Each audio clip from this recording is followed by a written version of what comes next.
Wow, right off the bat, King's Zone on blue side banning out Vladimir. They don't want to see that in this game. Tal had a really good Vladimir performance recently. They're going to try and ban away Flex Pick with that, and they actually ban away the Sivir, which does raise the priority of something like Ezreal quite a lot. You'll notice on red side the Jace ban already, and it seems like SKT don't need to see another Galio to know that the noted Galio pickers of the past, BDD, and we saw yesterday Pawn, will be able to return to that pick anytime they want. So Galio banned away from a team that loved to run Kha'Zix and Galio. AD carry pool, which was left open in a lot of series yesterday, is being targeted. It's looking like a first pick Ezreal if we don't see a ban. Wow, they're going to go ahead and ban out the Azir here. Now, Sejuani is also open, and Peanut, if he's playing a tank jungler, does prioritize it. So SKT smartly say, what do you want? Ryze also being available means this could just be Sejuani Ezreal as a trade. So banning away Azir could open up a lot of options, and they go straight past the Ezreal. Seems like SKT, after their late game woes, are saying, how about some late game scaling, Valdez? I like the idea. Maybe they're trying to conform to the current meta that we have on 8.1 a little bit. You already see that Severe is banned out already, so might as well take the Kog'Maw, try to scale it up. King's Zone thinking about the Ezreal, definitely still a very tempting pick, and we all know that Prey can also play it as well. Yeah, one of his most famous picks, the Varus, also something to consider, but not necessarily something that has been as clean for King's Zone recently, so why not go for the Ultra Comfort? We're still on patch 8.1, so no Klepto Nurse, no other reasons to not pick up the Ezreal. And speaking of Ultra Comfort, the champions that both these players made their names on, it was Twitch and Ezreal for Prey. Well, in his Najin days, it was all about Gorilla on the Janna. So Ezreal Janna not often seen as a completed duo. They're going to consider it heavily. They leave it open. Effort had a really good game on the Janna in that long loss against Jinna, interrupting so many Ornn ultimates. And speaking of blasts from the past, we have seen Faker dunk noobs with the Master Yi, but probably not today. God, why do they have to do this, you know? One time you just gotta lock it in, right? Okay, never mind. Malzahar probably gonna be the pick. There it is, locked in.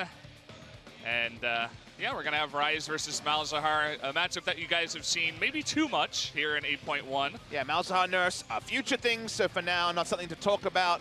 I imagine that SKT will try to last pick for Tal, try to give him a good matchup. You know that King's Zone will try to get as much laning power as possible on the blue side. I don't know if you're first picking on the red side a Gangplank in this game, because you respect Khan to run away with lanes whenever he's given an invitation.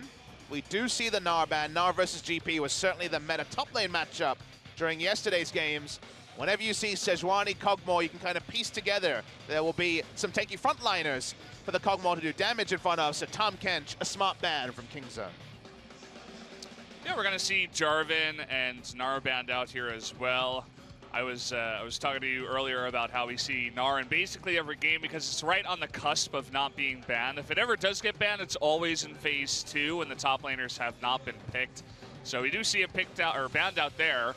King's Zone thinking a lot more about their secondary bans here, really putting in the time and thought about what they want to do. Down to the wire, and they banned Nasus. That was a mistake. They just couldn't think of anything, or they wanted to keep one of those picks open for themselves. We've actually seen some Nasus in solo queue going for coin Nasus in certain matchups against the lower presence champions. It's actually been seen as a quasi counter to the Gangplank, just farming up in lane as the Gangplank farms as well. So I'm actually thinking this is an intentional ban there from the side of King's Zone, even though it looks like a bit of a troll to most people.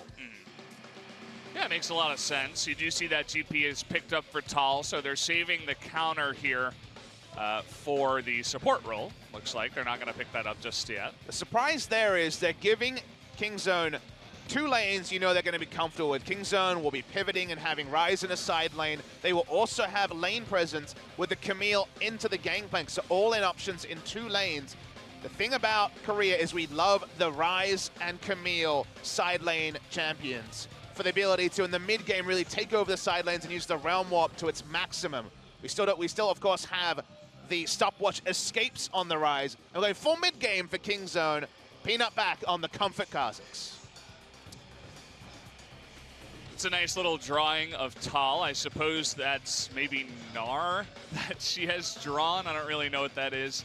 But going into the support pick, it is going to be the Alistar. You were talking about a tanky front line, another engage here for SKT, and another very popular pick that we see all the time is this Alistar.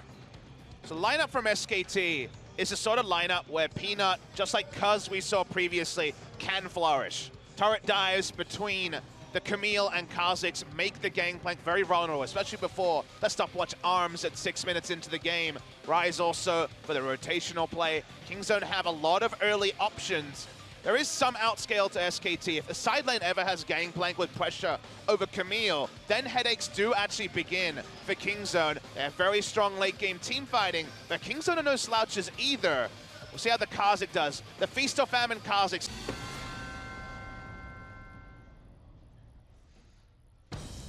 Wow, right off the bat, Kingzone on blue side banning out Vladimir. They don't want to see that in this game. Tal had a really good Vladimir performance recently. They're going to try and ban away Flex Pick with that, and they actually ban away the Sivir, which does raise the priority of something like Ezreal quite a lot. You'll notice on red side the Jace ban already, and it seems like SKT don't need to see another Galio to know that the noted Galio pickers of the past, BDD, and we saw yesterday Pawn, will be able to return to that pick anytime they want. So Galio banned away from a team that loved to run Kha'Zix and Galio. The AD carry pool, which was left open in a lot of series yesterday, is being targeted. It's looking like a first pick Ezreal if we don't see a ban. Wow, they're going to go ahead and ban out the Azir here. Now, Sejuani is also open, and Peanut, if he's playing a tank jungler, does prioritize it. So SKT smartly say, what do you want? Rise also being available means this could just be Sejuani Ezreal as a trade. So banning away Azir could open up a lot of options, and they go straight past the Ezreal. Seems like SKT, after their late game woes, are saying, how about some late game scaling, Valdez?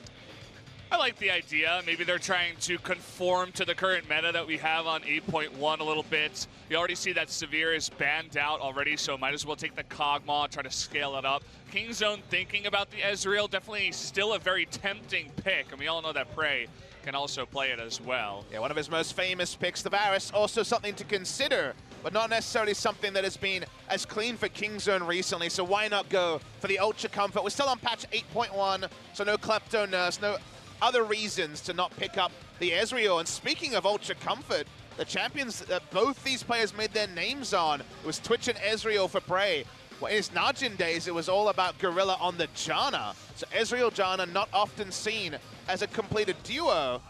They're going to consider it heavily. They leave it open. Effort had a really good game on the Janna in that long loss against Jinna, interrupting so many Ornn ultimates. And speaking of blasts from the past, we have seen Faker. Okay, I guess we can talk now.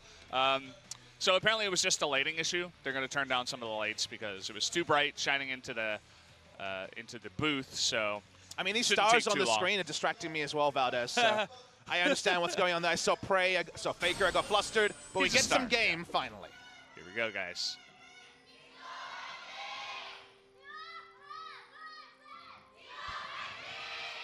As I said before, and as you guys can probably tell by the thunderous applause, the studio is entirely packed out. Pretty much every single chair has a person in it. And that's what you'd expect for Kingzone versus SKT. It's a rivalry that even though some of the names have changed, you know, we're 3 out of 5 of the 2016 Rocks Tigers against their mortal enemies in SK Telecom T1. Worth noting, of course, names have changed there as well. The years roll on. People come, people go. We still have Prey Gorilla versus Bang and Faker, which is still already a very big highlight matchup. As speaking of Faker, want to exert as much lane presence as possible. Expecting Camille to have strength in the top side. Seeing Gorilla go for a late steal here. That was pretty close. Against the Sejuani in particular, very difficult because she has the ability to claim. Yeah. You know, has a pseudo smite with the passive around 400 HP, so very difficult to pull off that steal. Can't even force out the smite necessarily, but the smite was used onto the walls to increase the clear speed. Not sure if it's fleet footwork or the aftershock just yet, but we'll get the runes up soon. Yeah, just probably hoping that the E would be used, and then the Braum Q would come in and steal it from underneath her, but not very likely, as you were talking about. Blank just heading straight over to the red buff right now. You can see Prey trying to just stack up what should be Klepto on this patch. And look at this. The numbers actually do favor Longzhu Gaming's history. Is 2017, so we should use the name, the 2017 Longzhu Gaming. Now, of course, Kingzone DragonX. A lot of the numbers at the start of the year were all about SKT, but once it hit summer, the finals result especially was the sweetest one, as Prey and Gorilla were able to lift the trophy 2 years in a row. In the summer season was Rox Tigers summer 2016, and then Longzhu Gaming in summer of 2017. Right now, just watching the map. For now, it's a bit of vertical jungling. Blank is around the top side, providing coverage for the Gangplank. Makes a lot of sense, given the ability to snowball down. Already had multiple Gangplanks, but chiefly Untara feel the wrath of enemy top lane and jungle duos, so giving coverage to Tal is smart. And maybe we should talk about the fact that Tal is starting, because that is something different from SKT. Tal, to me, represents kind of, in a Huni-esque fashion, a carry top laner. He is an aggressive laner. He is known to pick lane-dominant champions. If you remember, Untara already had a lot of issues against Khan's aggression and his micro ability in lane, and they brought in Huni and he was more comfortable. Tal, of course, much less experience, but a very mechanically gifted player. Famously was Son of Kasing in European solo queue, going right up there based on his mechanics. Finding a top laner with mechanics is the reason that SKT brought Huni over Untara to Worlds after Untara started most of LCK summer, and now they're also rolling in Tal this time. Again, a tough order. Just before we went into game, we saw him. He looked nervous, and he should do, Valdez. Yeah, you know, he's a bit of a younger guy. He has some experience, but not so much. And we were talking before the games about how we should reintroduce this idea of what his name actually means. He's a very famous Trundle player, actually, on the solo queue ladder. And his name literally means, I am going to play Trundle. So it's T, right? T-Hal. It's like Trundle. And Harkoya, which means like I'm going to do it or I'm going to play it. So he's going to play. He's saying I'm going to play Trundle. Unfortunately, probably not going to happen in competitive play, but definitely would happen on the ladder. I think when the keystones equalize, when there's more bruiser keystones in the top side and the range top laners go away, hopefully we'll see his famous Trundle. If you named yourself after picking Trundle, you're probably pretty good on it. But yeah, you do the Hungle much more justice than I do, Valdez. So thank you for explaining that to our fans.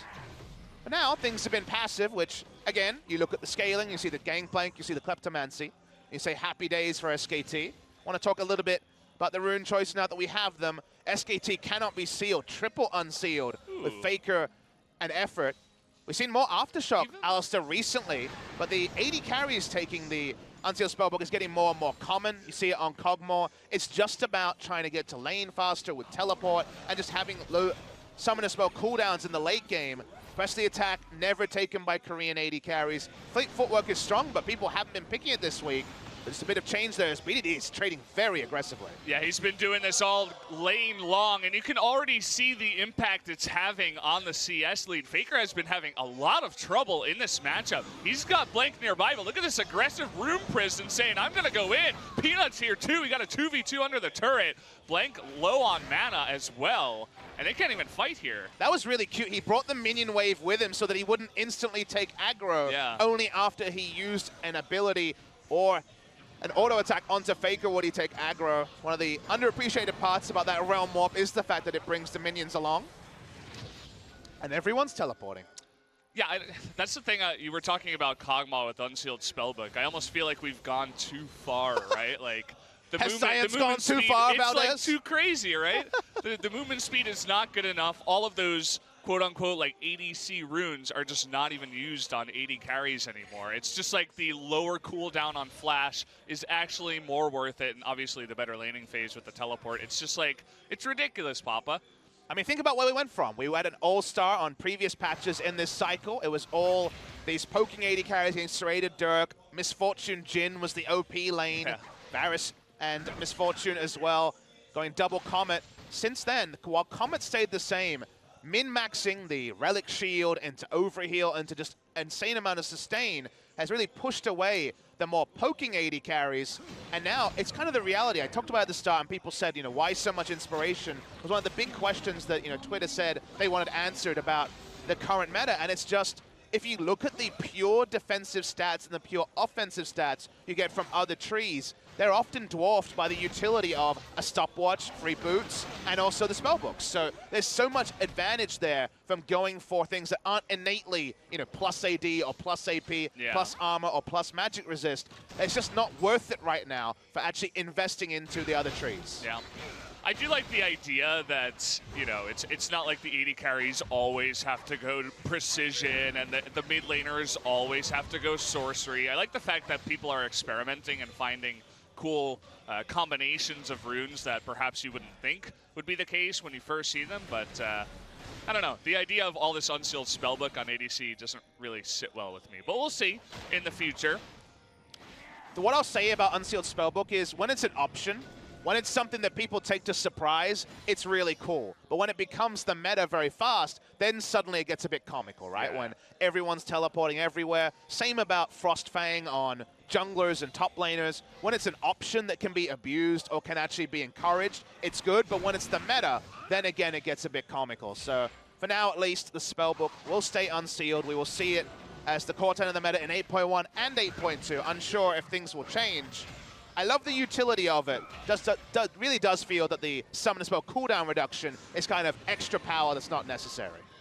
This was this level 6 I was talking about. They're going to try to bring both of their ultimates in, but can they do it in time? There's the Zhonya's the stopwatch, but he actually could not rune prison in time, so it's first blood going to blank, putting their two ultimates together and getting a kill. And a mistake from BDD. He uses the stopwatch when his health is too low. He would have died to the Malefic Visions, even if he got the Realm Warp and stopwatch out. So I think, honestly, just a waste of an important rune that he had taken there. He dies as well. After being harassed for so long, Faker finally gets a feel-good moment. Good gank timing from SKT. They still have the scaling draft. Against the run of play, they now have first blood.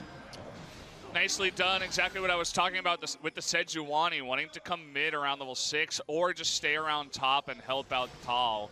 And so far, taking a look at the top lane, it definitely looks like when Khan takes the trades, he's winning them, but Tal is definitely holding his own up there with very similar CS right now. And now, we don't really need to talk about the mechanics of this all-in. It's very simple. CC overlapping, using the stopwatch there a mistake, but what I want to talk about is the minimap. We haven't seen Peanut in positions that we saw Cousin. You could say, well, his lanes haven't been winning as hard, and you'd be right. But top lane is always scared of the Camille hook shot, and mid lane was winning. So why wasn't Peanut invading with the pressure, getting vision in the red side jungle, and actually making threats onto both top and the mid lane? Why weren't they able to battle ward blank on this Sejuani? None of that has happened. All Peanut has been able to do is equalize in farm against the Sejuani, and now he's turned on. Yeah, I mean, we got this ultimate once again from the Malzahar. Unfortunately, Blank CD wasn't up on his ultimate, but we might have a bit of a collapse as Gorilla and Prey are coming in. BD locking down Faker right now, but BDD will get slowed up. Effort will have Flash ultimate, and he will just get out of there alive. But lots of summoners burned, a couple of flashes on the side of SKT. But you will see that whenever Kingzone are proactive, when they have equal or greater numbers, they will win in both of those scenarios. They should have the tempo on the map to make those proactive plays. They're not, and SKT with a scaling draft are doing way better than you'd expect in the early game. They're behind 300 gold. You look at Gangplank in a tough lane, down 7 CS. They're winning in spots they should be well behind.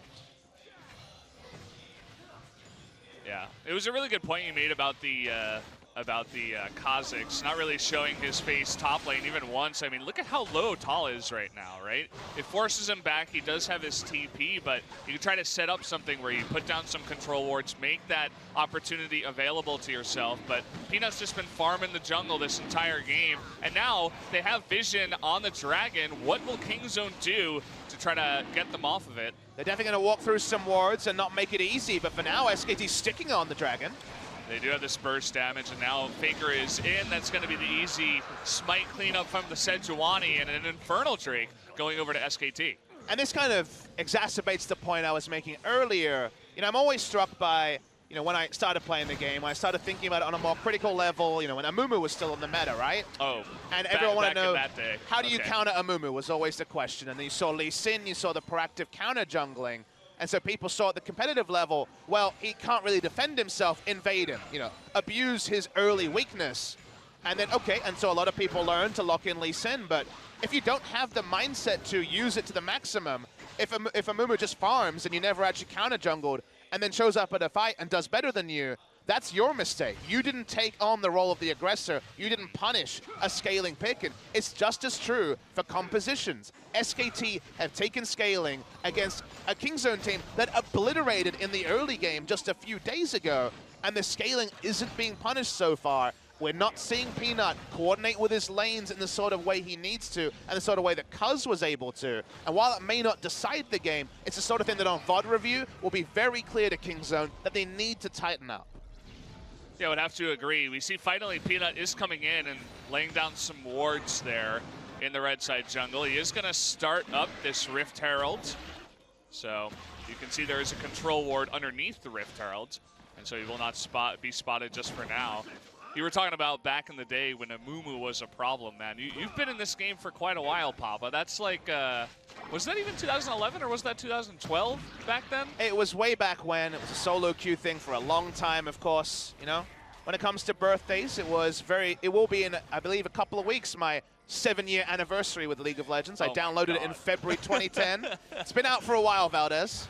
Okay, we are going to have a challenge here on the Rift Herald, that Gangplank ultimate, and it's going to get smited down here by the Sejuani. Not smited, actually. She hit the eye right at the end, but you can see that Kingzone just had to back off as there was too much pressure from SKT, even Effort making his way up in, as well as the Kog'Maw, Bang, coming all the way to the Rift Herald, and so that's going to go over to SKT. And the minimap tells bad stories for Kingzone. During this time, during the setup for this start on the Rift Herald, BDD was backing. He wasn't in unison. He wasn't prioritizing Rift Herald take over his own back. He's gone super defensive in his build, going for a QSS.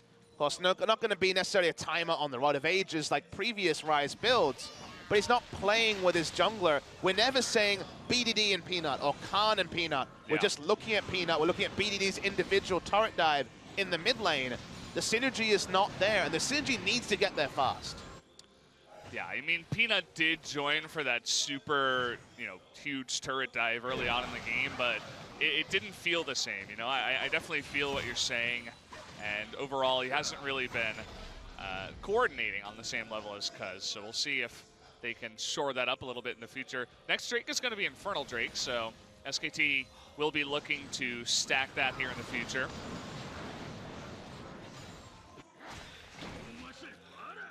Not going to even force the stopwatch out of Tal, who has had a very comfortable laning phase in the top side. Khan doing his best to pressure, but solo, and never with the threat of a turret dive by the Kha'Zix. He can only do so much, and as you get more and more levels and your Trinity Force, ranged farming becomes very possible for the Gangplank. Yeah, to be honest, Tal looks really comfortable in this lane. You can see how he's doing it. Obviously, it's a counter lane, so you're not going to have perfect trades, but overall, he's not too far behind. He knows exactly how to play this matchup as well, the GP versus Camille. Definitely one that you scrim a ton because it's just so popular. Got to say that the jungle proximity may be higher than Blank, as you would expect with the Kha'Zix, but sadly the results haven't been there for Peanut. Looking a bit at the heat map here, it was more defensive than you'd imagine, especially on top side. All the blue movements of the jungler were around his blue buff and his bigger camps like his Gromp. They weren't actually towards the Gangplank at all. So that's happy times for the GP, just farming away. Now, we're taking a look down here in bottom lane, and, well, it's exactly what you would expect. Nobody's dying, nobody's getting aggressive. The Ezreal is about 15 farm ahead, about 10 at this point, so just that small extra lead you get with the poke from the Ezreal. Peanut does successfully take a camp away, so that's a good moment, but you'll notice he does have a level disadvantage to Blank, who went fleet footwork, which we didn't mention earlier, so usually go that when you're expecting to brawl and when you want to have extra mobility around the Rift early, so respectful rune choice for Blank. Umti was the first in Korea to use that one pretty extensively. I'm a big fan of it, given all the flexible options and the increased clear time. Big fan of a rune for early game and then your item build tailoring your late game. Right now, SKT has 4 teleports. I guess that's what you get when you have 3 unsealed spellbooks. I'll hold the point I have, though, as they turn on to Sejuani. Yeah, Blank was getting in a little bit, and actually a TP coming in. Who's it going to be? It's going to be Effort this time around on the Alistar TPing in. No problems having 4 teleports in a game, right, Valdez? No problems. It's probably not going to be Kog'Maw, that's all we know, but as as casters, we're like, wait, who had TP? And it could be anyone in this current meta. Pretty much. Soon junglers will start taking unsealed spellbook. Nothing will make sense anymore. It's a funny old meta, Valdez. Funny old meta. We didn't get to talk about hopefully it will be old in the future. I'm feeling old right now, trust me. But with all the teleports, something I wanted to talk about was the ult used top lane by Tal. Didn't have a chance at the time. May still not here as we get the zoomed out view.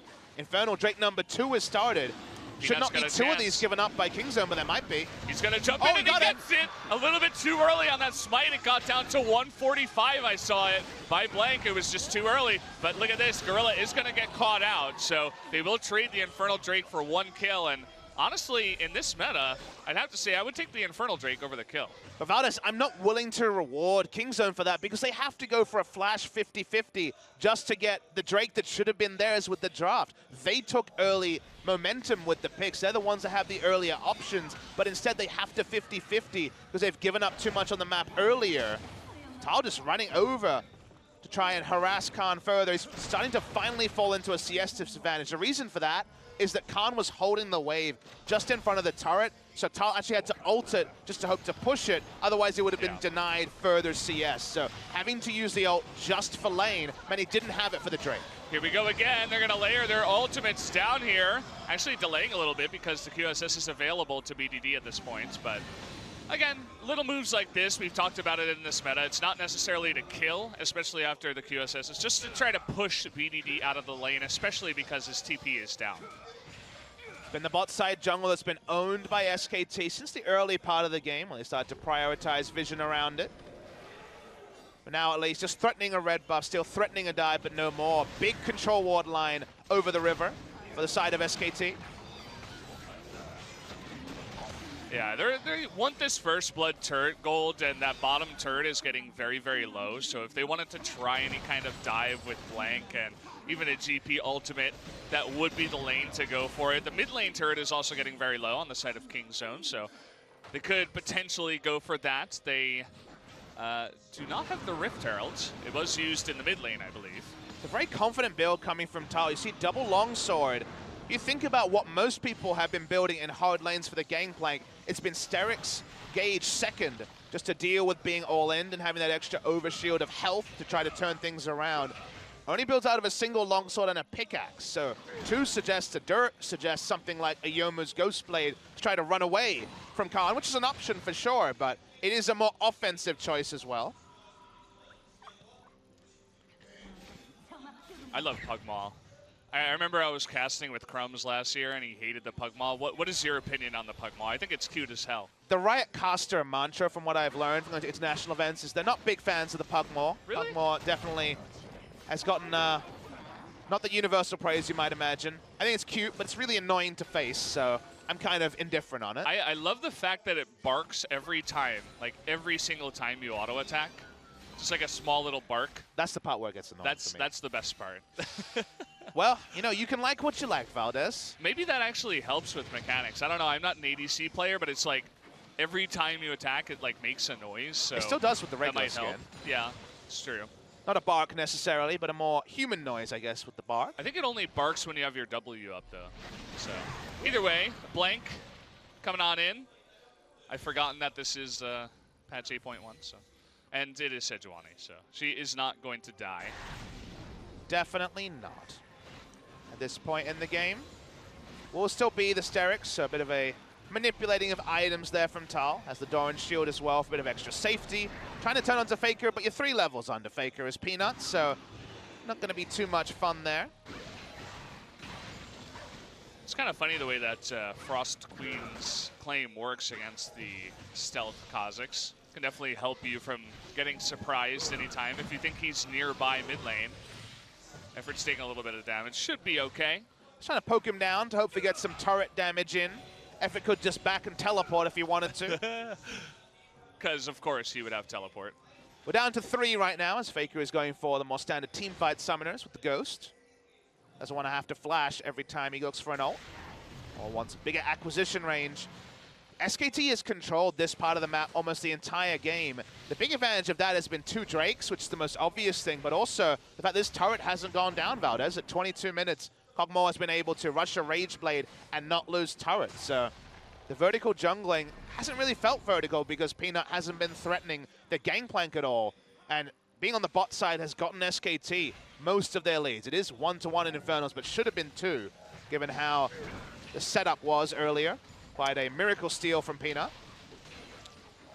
SKT was looking for a gank opportunity down here in the bottom lane. You would have to think that this King Zone bottom lane is really trying to push here, but even ulting through the Tri-Brush to stop the back of Blank perfectly, even without the vision. But looks like they even read the play out of SKT. I mean, both teams knew what was happening there. The only wild card was, would Peanut try to come in for a turret dive? That's what Blank was more there for, was covering any sort of aggressive move, or an overgreed by Kingzone to try to finish the turret, rather than actually looking to enact a gank down the lane.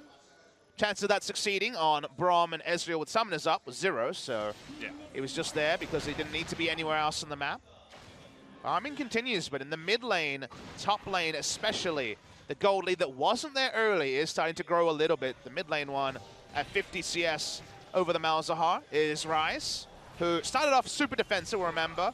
It was Merc Treads, Tier, Catalyst, and a QSS, but at least there's some threat now. There's still threat, but it's still a couple of very defensive items, right? I mean, you get Zhonya's afterwards. I mean, it makes sense for the Realm Warp, but you get that after that defensive Abyssal Mask and the QSS and the Merc Treads, right? This Ryze is not going to be dying to pretty much anything. Now Prey finally making this move towards the bottom turret. He is going to pick it up and get that gold. Unfortunately for SKT, the mid turret did go down first. So that wasn't the first blood turret for Kingzone down there. There's a lot of map control that you get from taking down mid lane turret, especially helps with Baron setups. And the trade at the time that it happens couldn't suit SKT better. The bot lane focus, the control they had, got them an Infernal Drake kind of against the expectations of the comp. The next one's an Ocean, so the priority is lower. And now they have more space to put down Deep Vision for Baron protection. I think it's more about protection than actually engage for the side of SKT. They're confident in their scaling. Kog'Maw and Gangplank told you that story. So for now, just more defense from SKT, setting up for what they want to be, a very long game. Yeah, we should expect it at this point. I haven't had quite the 60, 70-minute game with you, Papa, yet, and I think you deserve a little bit more on your birthday. How have you been feeling about those games, Papa? Enjoyable? Some of them have been bangers, for sure. Yeah. Telecom War was a lot of fun a few days ago. The one yesterday was such a heartbreaker for Afrika. You could see Kuro afterwards, whether from exhaustion or sadness, he was in tears as well. We've had quite a few tears this week because of the long game, because of the high stakes, because they are games between playoff teams. There's definitely some fun things said during those long games. Kind of the rational caster talk goes out the door around the 65-minute mark, I found. Yeah, I mean, at that point, you've basically had a full game of League of Legends. I mean, you could fit multiple games in that amount of time. But yeah, you kind of just forget about it at this point and just go on with whatever you want to talk about. I'm sure we'll get there one day. This could be the day. I mean, I feel like on this patch, if you're playing basically perfectly, if you're a top-level team, you are going to get yourself into situations where you can't really avoid the 60, 50, 60, 70-minute game. Shall we have a caster bet then? Here's an easy one. Okay. Right now it is 5:30-ish p.m. Korean Standard Time. Will we be able to get a celebratory birthday drink for me on my birthday, or will it be tomorrow? Tonight, I think because the second matchup is KT versus BBQ, I would have to say that we will have time. It might be late, might be 11:30, but we'll fit it in. Okay. If not, we'll have to have one on the broadcast. I'm sure everybody will be fine with that. I'll take the other side and say 7 hours plus of League of Legends to dream. Really? No celebrations for me today. More sick League of Legends. I mean, this game could literally go to the 60-minute mark very easily. I mean, we're already beginning to see the beginnings of a game like that, right? 2 kills at almost 30 minutes. Only dragons taken. Basically just vision fighting right now. Nobody's making any mistakes, which is really what I was talking about if you're playing perfectly. Like, if nobody's making mistakes, getting caught, then you don't offer the enemy team a Baron or a big push or to get too far ahead. So these guys, I mean, the gold lead is currently 0. I guess 100 for SKT. So basically on the same playing field right now are these two teams. Which we do say benefits the scaling team, which represents SKT. Turning on to the Camille. Gets the first part of the hook shot as the animation is midair. Good awareness from Khan. He will live. See Peanut backing away. And tend to take your side as well, Valdez. Has been very. We haven't even seen many stopwatches forced out. We only saw BDD earlier use his. Yeah, we haven't even had that big fight where like 4 or 5 stopwatches are used. Saw a couple of those yesterday. Okay, maybe this will be the one. This turret is really low. Got a flash in from Gorilla, knock up on a blank, but he's got his flash up and available, and he just gets out of there. Yeah, the hook shot missed from the Camille, so the engage could never truly be invested in. At the same time, Gorilla flashing in. They will eventually, you'd imagine, take the turret, but they already lose the bot lane turret for free. So advantage SKT again. Even if it's a timing thing, they have more time to back, get their lanes in order, push out. They went out from that. Good job, the side of SKT. Yeah, you were talking about the scaling. We got our Gangplank going towards that Infinity Edge. He is going to be quite fed on 3 items. He actually just finished it. So perfect timing there as I'm talking about this. Right for that first Baron fight around this time, around 30 minutes, where we will have it. The next Drake is going to be Cloud Drake, so it's not really going to matter in the entire scale of things. The Baron obviously going to be much more highly contested. We don't often see Infinity Edge this early. It's usually a luxury 5th or 6th item on Gangplank. Usually something like a Phantom Dancer to help you trade. You get the offensive stats, but also the negative damage on auto attack on your enemy. Just happy to go IE in this case, is that considering just turning on Gorilla, he's all alone. Yeah, the problem here is that Bang can't get in the fight right now. He was zoned out, but they should be able to get Gorilla here. Bang gonna get that last auto attack. They almost feed it over to him. As we were saying, he used his flash earlier to try to dive that turret on the failed dive up top, and so that will be just an easy kill. The question is, where does SKT go from here? The Baron setup will begin. They will be able to deny. They will probably not be able to take anything with this particular kill. These are words I've said too often this week, but the reality of the meta right now, the only thing that holds this game a little bit in check, Valdez, is that the wave clear is not Varus, Sivir levels are strong on either side. Kog'Maw with Hurricane can do a decent job. Ezreal, his one weakness is wave clear. The Ryze can help out. There isn't insane wave clears, so perhaps the 3 inhibitors down defenses will be impossible when it comes to the 65-minute mark. But we'll talk about this moment, like you say. Very simple equation. No flash on Gorilla. His team also is not in position to give him a stand beside me W. By the time Peanut gets there, he realizes it's too late. It looks like he has the Unbreakable up the wrong way, but the auto attacks were going to be coming from the side of the Kog'Maw, so he thought he'd block more damage if it was that direction, so it wasn't actually a mistake by Gorilla. In the end, no matter, they even get the kill over to Bang like you mentioned. Another small advantage, the side of SKT. Yeah. You could see that they were willing to use everything, even though it was on the Braum. They know that, you know, no big fight is going to break out right after that, so the Malzahar, Sejuani, ultimates all came out. Probably the Gangplank, I didn't see that one, but I would have to assume that it also did. And they basically just layered everything because they know they can save it for the next fight already. If you guys take a look at the ultimates, they're all off cooldown. I mean, we're further in the game than you might expect because of the little action. At the end of the day, Faker's level 17, a little bit of experience away from 18. We'll have 4 level 18 members in the next minute or two. Item builds are getting very, very deep. The cooldown reduction is there for all of those long engage ultimates. And Bang is now double buff 3 item Kog'Maw, so we know all about the threat there. Yeah. Give him that blue buff, make sure he can always have his W up and lay down those ultimates as well. Faker on the Malzahar doesn't necessarily need that extra mana regen or the cooldown reduction. Peanut has to get to the point where he has to be scared of the Gangplank because a barrel explosion does 1100 health, and he doesn't have much more than that. Yeah, speaking of which, Gangplank shoots him in the face, hits for 673. Peanut's like, holy hell, I'm getting out of here. Well, he's got no armor, and the only health in his build comes through from the Black Cleaver, so he's certainly not tanky. Just saw the second upgrade of the Cannon Barrage also picked up by Tal. Could have even been third, to be honest, but I believe it was the second. Super-powered hyper carries.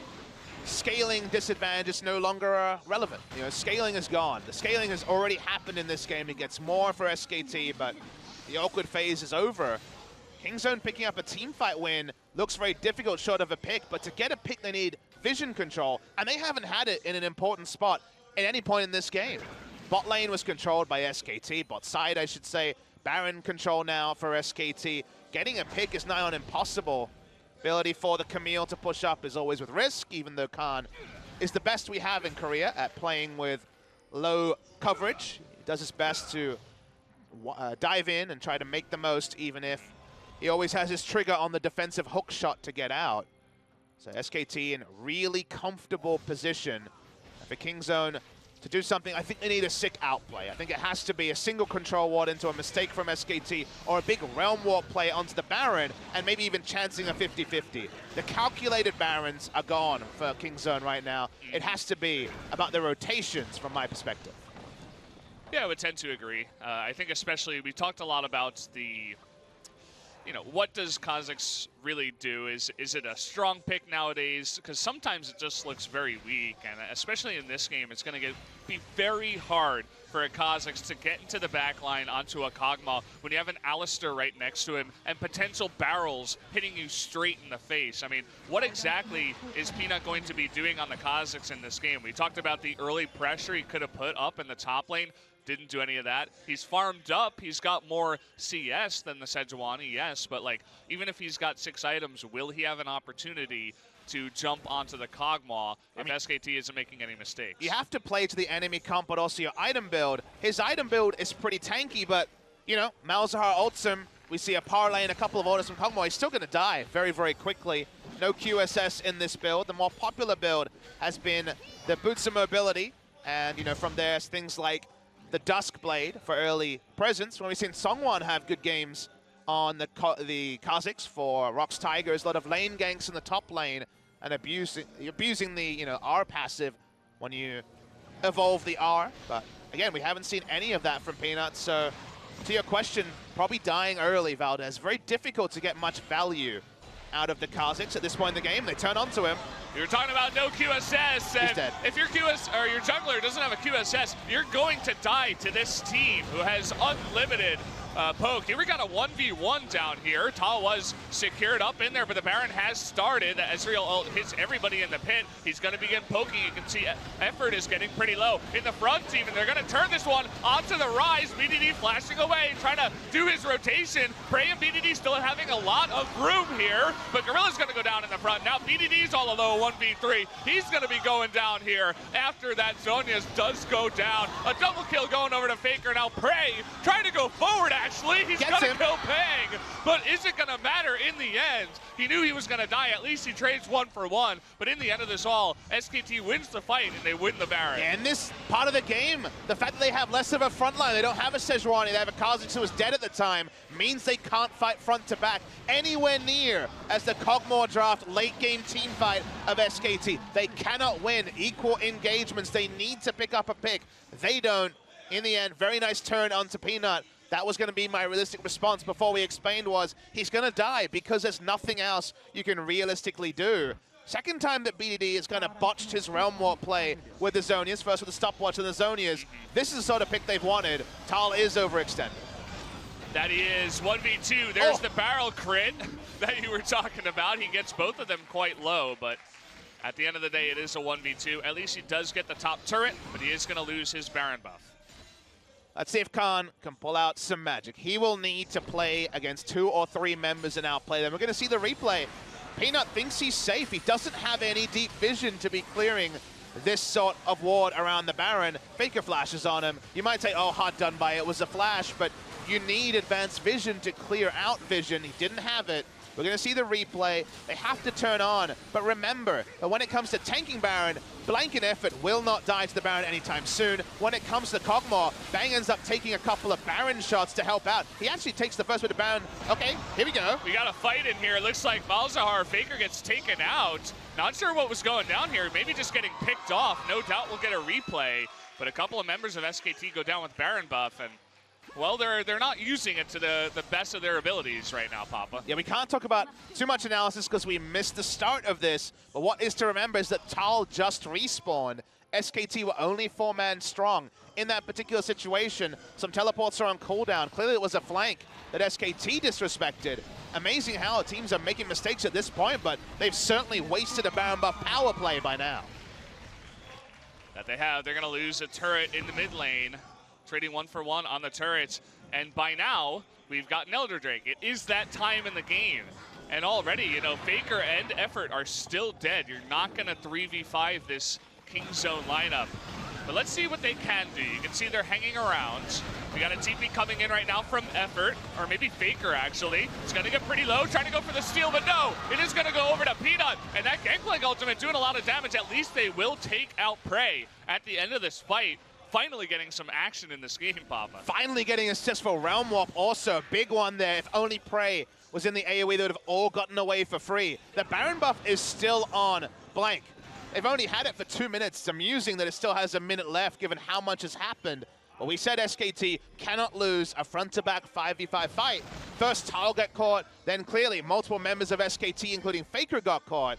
That color point didn't matter because of the mistakes from SKT. And somehow the pendulum has swung, and we need a damn replay to work out how. Yeah, let's get it. Give us the replay. Definitely gonna need to see that. It was interesting because right after Faker respawned, he switched his flash for TP. Unless that was like a visual bug.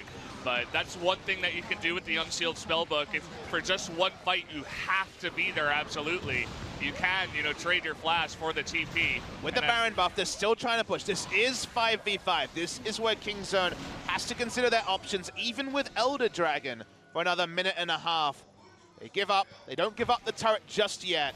Look at the swings we've had here. It has been pretty small. You'll notice it's only a scale of 2 to 4,000. Not massive amounts. But the massive lead for SKT after they got Baron instantly corrected by all the kills that King Zone were able to pick up. And now we're basically even again. Now we are. Only 1,000 ahead for SKT. Pretty negligible at this point. And not even an inhibitor turret has gone down in this game. Both teams only taking 4 turrets out of the opposition. Mirrored on both sides. And I feel like we're just going to sink back in, you know, sit back into our chair of let's clear waves, try not to get caught, and wait until the next objective comes up. I'd like to see them clear vision. SKT has had the vision lead the entire game, and you cannot afford that when they have Malzahar and also the Sejuani who can initiate out of basically nowhere, especially when you have no vision. So see if King Zone can either group as 5 and kind of narrow down the places where they need to clear the vision, or go for some defensive vision plays for now. SKT not incentivized to push up for another 10 seconds as the Elder Dragon is still worn by SKT. And asking you shall receive, Valdez. We're not in the super late game yet, but seems like we're going to get there. We're getting there. No mistakes have been made, really. That one... There was one, but we didn't get to see it. Yeah, there were a couple, I'd say. But nothing that really threw the game in one direction. We're going to take a look at Blank. He did get the first blood in the mid lane. He is sitting at 1-0-7, 100% kill participation. Probably more important to mention that more than anything else. Amusing thing, of course, is that a lot of the vision you see on the screen from SKT is zombie wards as well. One of the things that will be addressed a little bit in patch 8.2 is the extra vision you get. But yeah, well, it's still going to be 180 seconds, I believe, at level 18. Oh, in the early game at level 18, yep. What? That's the meta we live in, Valdez. You haven't seen it up close, exactly. But that's where we're at. That's what I'm saying. Like, is that buff really going to change Zombie Ward being taken by these junglers? Because I need to be glass half full over here. I cast all the games, Valdez. I'll let you, okay? When you come to SPO TV, reality sets in. And I'm just like, yeah, Zombie Ward's going to be the same. But I don't know. There's some good changes in there. All right, we take a deep breath again. We reassess. Vision for KZ. At least there is a bit of coverage for Kingzone on the bot side here for Khan to push up. Not sure how the 1v1 goes. My inkling is that Tal has more effective items, therefore he probably does pretty well in the 1v1. QSS kind of ruining the build here for Khan. Would prefer not to have that. He has it basically, so if Malzahar teleports in, he can try to turn a 1v2. He doesn't really have it for team fights. In some team fights, sure, it'll be decent, but usually Guardian Angel and a different defensive item is probably going to be preferred in a team fight. And it doesn't help him in the 1v1 versus Gangplank, so he's not as strong as he'd want to be, as Tal's like, screw it. I'm also going to be a Fountain Laser. No boots on the Gangplank. I mean, it's ridiculous that this is now the norm, right? 6 item carries with no boots, always getting the Phantom Dancer. Kog'Maw's not there yet. See if he does go that far. Bang loves role-playing tanks. He loves the Ninja Tabi, and he's got the Frozen Mallet as well. Role-playing tanks. The Urgot's not in the meta anymore, Deft, you know? You're talking about role-playing tanks, trying to be out in the front lines, getting caught. Positioning-wise, but items-wise, that was always Bang. He was one of our first Ninja Tabi 80 carries in Korea. So SKT's just playing the game of, we're going to deny 2 brushes, and hopefully you walk in. And KZ's like, nope, we're not going to do that. So, no Baron for now. Elder's still on the way. Not spawned just yet. I gotta say, the mentality in the late game has never been more important in League of Legends. Right now, your ability to keep it together in positions like this where a big enough mistake, your whole team loses. Yeah. You know, we've had players who clearly have visibly got frustrated in losses, and it's affected their play in later games. You know, Africa as a team seemed to be a team like that last year. You can't afford to be anymore.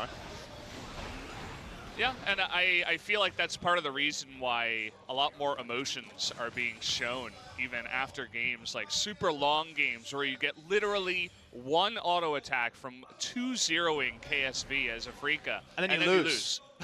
And it goes like 74 minutes as well in that game. Like the toll it takes, all that tension you were talking about is just, it's hard to imagine, right? I feel like you'd have to have experienced it yourself, you know, be on the big stage and play 3 over 40-minute games, and then, you know, tell me that you wouldn't be crying in the booth. I mean, you look I feel like I'd be. I mean, that 71-minute game for Africa, they were winning for 67 minutes, 65 minutes, you know, and then to lose out of nowhere and very visibly not be all there in the last game was very painful to watch, as Malzahar has denied the ultimate. Yeah, he went for it. They went for the Baron. They saw Peanut, as it seemed like Kingzone knew it was started, and the flash just does not work. So Faker is going to be flashless. It's okay, though. We're not going to have a fight until his flash is up again. This part is 100% true, Valdez. The forcing becomes so difficult. I've been doing my research. I've been watching you guys cast. It's 1 time speed, 2 times speed? Mostly 1.5, so that I can hear what you're saying. 2 times speed is like, well, you're only getting the gist of what's going on. But mostly live, actually. Well, I appreciate your viewership and everyone out there watching on LCK1 and also on YouTube for these games that just never end. You know, this is the song that never ends. Is a song I remember from my childhood. On, my friends. It's some people tell me patch 8.2 will make it better. They'll continue saying that until 8.2 comes out. And fixes the meta. Look at us, rhyming on air. Yeah. This is the patch that doesn't end. I hope it comes in next week. But you were telling me earlier that because it came out on Wednesday, this is my expectation, that it might not happen until the week after. So we get another week of rhyming, of joking. You can practice your stand-up routine that I keep alluding to. Oh, yeah, great. Yeah. I'm working on that, you know. Just go home and watch your guys' cast, not even pay attention. I'm just like working on what jokes I can weave into the cast. Man walks into 8.1, there is no counter, like all other great jokes you can make. Yeah. Tal and Khan have been doing nothing in the side lane for a long while. It might as well be Maokai versus Sion. They do a lot of damage, but you wouldn't know it from their health bars. They just get it all back. Oh, we just saw the Guardian Angel sold by GP. Yeah! I think he got Titanic Hydra? Yep. He wants more deeps. He's ready to pump out some damage. He's like, who am I kidding? I'm not going to die. Guardian Angel People doesn't don't help die. you if people don't die. People don't die in this meta. What am I doing? We're getting positioning on mid lane. We're talking about Ryze being in a side lane. Ryze's ability to side lane is one of the reasons why he's popular, Valdez. And Oh, it's boy. forced. Oh boy. Oh boy. What does it mean? Nothing. Well, it does mean something, actually. Effort will have a harder time. You can see that the Baron is going down here. It looks like SKT, they had an inkling, and all that KZ needs to stop the Baron is just an inkling on the side of SKT. And they will say, okay, I'm not going to do it. Oh, nice burst. Now that's the burst, but... That was a barrel crit. Yeah. Now we just need a barrel crit onto the Camille. So we say what happened. Effort had to ult. They lose positioning on the Baron. Now it's King Zone. They can keep trying it and look for a mistake from SKT. So it was actually consequential getting the ult out of Effort. It will be up very soon. They can be a bit more offensive. But for now, every little bit of damage you see is because of Effort's small mistake. Very, very true. This is why we were talking about, right? It's so tense. A tiny little mistake. One person gets caught out, 94 minutes. The game ends. You know, you try to kill the Nexus, and you're already past 55 minutes. The death timers are 70 seconds long. You lose the game. One mistake, one team fight, it's over. That sort of punishment has led to this extended meta, but SKT, after seeing the recalls, they're going straight for Baron. It's tanky, still around 10,000 health. The teleports are being drawn. Ezreal's not there. They're gonna have to back off. Oh, the TP was canceled. And the Baron is still low. They're gonna try to get in here. The GP ultimate is gonna land onto this Braum. He's gonna try to knock up Bang, but it's not gonna work out. Gorilla, though, is going to stand beside Prey and get back to his team. And it turns out that no one is going to go down here. Peanut, though, he's looking for a pick. We were talking about what is the usefulness of the Kazakhs. No. He's not picking. He's trying to delay. Oh, true. He just wants to use his W to get vision and delay. They won't be able to stop 2 recalls. They stop 1. Bang cannot recall. Faker does. No, Faker cancels it. We're watching in the minimap here. So much action around the top side. No one's died. Oh, man. Gangplank does leave. Teleports are being used everywhere. This game is unbelievably tense. Unbelievably. You're exactly right. He's trying to stop the backs because they want to go push mid. But then they're like, oh, maybe we can take a fight. Maybe we can go over there and fight them. It looks like someone backed. But then a TP comes out from Tal, and then they go for it, and they just back off of the fight. Now they're going for the Elder Drake here. They have complete positioning on it, down to 5,000. They're going to try and rush it. They should get it. Yep, that they should, unless Blank can get the Miracle Steal. He's too far away. Now they have the Elder. They want to force a fight here with the Elder Drake. Kondo is going to miss that hook shot, and SKT wants no part of it, but look at Blank's health. He's getting poked down from the Ezreal. Here comes Peanut trying to pick him off, but it's not going to happen. But they got a lot of health away. Maybe they can go for Baron. Now, Blank has Warmogs, but because of the burn, it took a little bit longer to arm. He'll be full health in about 12 seconds. They start onto the Baron. They have a quick Baron here. Blank's near enough to full health. SKT's contest might be too late. It's down to 3,000. Looks like it might be late. The ultimate's going to come in, and it's blocked. The Braum ultimate stops Blank from getting in, and now he's going to go down. That's going to be the Baron and the Elder. Here comes the Realm Warp. They want to get into that back line. Here comes the Kazakhs up to Bang, and he is going to go down. They finally get that cockball in the back line. Faker now trying to go 1v2. He's not going to be able to do a double kill, and finally Peanut is getting the kills that he's wanted all game long. A triple kill going to the Kazakhs, and Baron and Elder Drake on the side of King Zone. This game explodes into life. The death timers are so long. King Zone will feel like they can win the game here unless Tal can delay them insanely. The minion wave is starting to come up. The second one is not far behind it. Can Tal stall? I think SKT have lost. It's all about the barrels. He's going to have to get perfect ones, but it's 1 versus 4. They can cancel them. And even if he does kill the minions, is it going to matter? It doesn't look like it. There's only Tal alone here. That's going to be the first Nexus turret. They're going to go for the second one here. In come the Baron buff minions, and they're even going to get Tal out of this fight. They want the extra kill. Camille's going to pick it up. Khan gets another kill, and KZ gets the kill in game 1. The power of the veterans, the power of the shock cause, turning onto the Elder after the Baron had been just stalled out for 20+ minutes. They take the Elder, they're proactive around the Baron after chunking out Blank. They trusted their smites. King Zone flip the script. They should have been able to run this from the early game. They didn't, but because of the ability in patch 8.1 to open up, to delay a game, they got to the point where one decisive call was enough. They turned that into 2, into 3, into the game ending, and congratulations, Kingzone. You may not have deserved it for your first 30 minutes, but for your last 10, very well played. Fantastic late game decision making. The likes that SKT did not show in that game. You can see the frustration, the tension has finally been broken. Faker looks like a statue. He's not even moving. Finally, his eyes moved at the end there. I was getting scared. I got a feel in situations like this, having an experienced top laner, having Wolf at support, means they would have more voices the team is used to following. Whether the shot calling is good for a 17-year-old or not, having an experienced player of 500 games or more is another important voice. SKT don't have a lot of voices, and in a meta like this, where one mistake, click your fingers, the game is over, they need those voices, because otherwise you're going to see more sad faces from SKT. Blank, he did so well early on, trying to get Faker into a better position in his lane. His Sejuani was great for the follow-up, but then later game, he just wasn't really able. You know, it's definitely a team effort thing, but he was always the guy in the front being chunked down by the Ryze and the Ezreal and just trying to get the steals, but he couldn't. Just a second late to both the Baron and the Elder Drake. And in the end, as you said, it was one mistake, and that's one game going over to Kingzone. Guys, if you're joining us late, that was the end of game 1, and it has been an hour. So stick tight. We're not going anywhere. Let's take a look at some game facts first. The gold lead was very small for the majority, but anytime it is less than 2,000 with a scaling comp like SKT in a traditional meta, big advantage SKT. We are far from a traditional meta.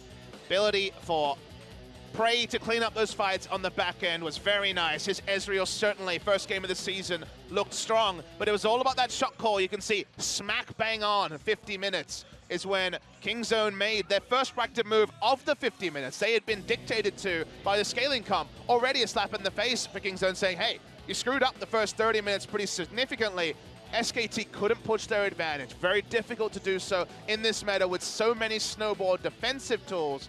That one smart move around the Elder Dragon, one chunk onto Alistar that at first look wasn't significant, got them advanced vision, allowed them to translate into an Elder, a Baron, and a one-team fight. Everyone looks a bit lost as, okay, I see a new member there. They're going to give Cuz another run. It was making sense to me. I wanted to say it in the beginning of game 1, you know, after that, but looks like we will have it here for game 2, and we will be back after a quick commercial break.